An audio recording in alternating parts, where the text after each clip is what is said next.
વેચી શકાય। તો હું આજે તમને કહીશ બિરસા મુંડા વિશે।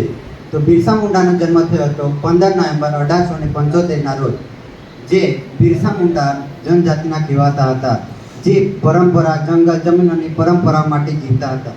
તેઓ માત્ર 25 વર્ષના યુવાન હતા, પરંતુ તેમનું યોગદાન એકદમ શાશ્વત હતું, જે આપણને ખૂબ જ મહત્વપૂર્ણ ધરાવે છે।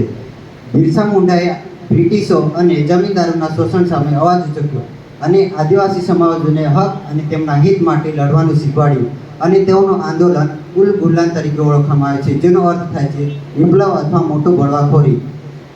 બિરસા મુંડાએ આદિવાસી સમાજને એક જીવનશૈલી, અનૈતિક રિવાજો અને બ્રિટિશોના શોષણ સામે એક થવાનું શીખવાડ્યું, અને પછી તેમણે એક નવું ધર્મશાસ્ત્ર શરૂ કર્યું, જેનું નામ હતું બીરસાઇડ ધર્મ। તેમણે સંકુલિત જીવનશૈલી, સ્વચ્છતા, પરોપકાર અને સમાનતા ઉપર ભાર મૂક્યો હતો, જે આપણને ખૂબ જ મહત્વ ધરાવે છે।